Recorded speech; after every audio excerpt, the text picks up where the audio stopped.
وقاتلوهم حتى لا تكون فتنة ويكون الدين لله فإن انتهوا فلا عدوان إلا على الظالمين۔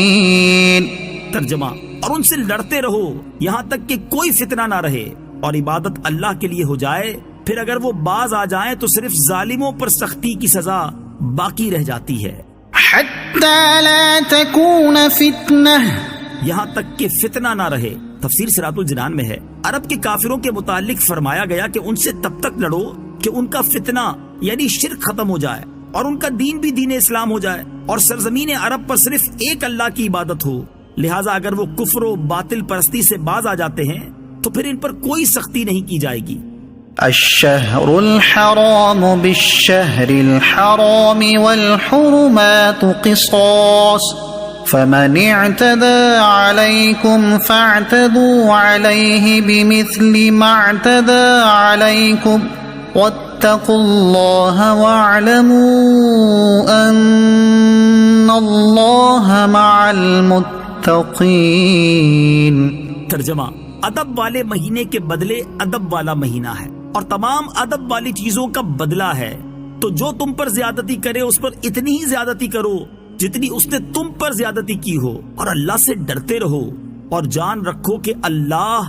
ڈرنے والوں کے ساتھ ہے۔ الشہر الحرام بالشہر الحرام، ادب والے مہینے کے بدلے ادب والا مہینہ ہے۔ تفسیر صراط الجنان میں ہے، مسلمانوں کو چونکہ حرمت والے مہینوں میں لڑنا نہایت بھاری لگ رہا تھا، اس لیے ان کی مزید تسلی کے لیے اللہ تعالیٰ نے فرمایا یہ حرمت والے مہینے میں جنگ کی اجازت اللہ تعالیٰ کی طرف سے ہے، اور یہ اجازت کفار کی طرف سے حرمت پامال کرنے کی وجہ سے دی گئی ہے۔ انہوں نے تمہیں عمرہ کرنے اور مکہ مکرمہ میں داخل ہونے سے روکا، لہٰذا اب اگر تم ان سے لڑتے ہو اور ان کا خون بہاتے ہو تو یہ حرم اور ماہ حرام کی بے حرمتی نہیں ہوگی، کیونکہ یہ اللہ تعالیٰ کی طرف سے اجازت کے ساتھ ہوگا، اور یہ سب لڑائی اصل میں حرمتوں کا بدلہ ہوگا، یعنی کافروں کا حرمت والے مہینے میں فتنہ و فساد کرنا حرمتوں کو پامال کرنا ہے، اور تمہارا جواب دینا اصل میں حرمتوں کا بدلہ لینا ہے، نہ کہ حرمتوں کو پامال کرنا۔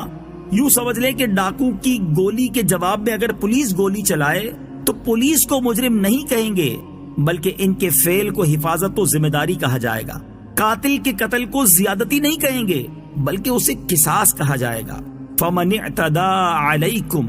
تو جو تم پر زیادتی کرے۔ تفسیر صراط الجنان میں ہے، کافر مسلمانوں پر ظلم و ستم ڈھاتے رہے، شروع اسلام میں دن رات صبح و شام ہر وقت مسلمانوں کو ستانے میں لگے رہے، کسی کو شہید کیا، کسی کو تپتی ریت پر گھسیٹا، کسی کو انگاروں پر لٹایا، کسی کو کوڑے مارے، کسی کا راہ چلتے مذاق اڑایا، مسلمانوں کو ان کے گھروں سے ہجرت پر مجبور کر دیا۔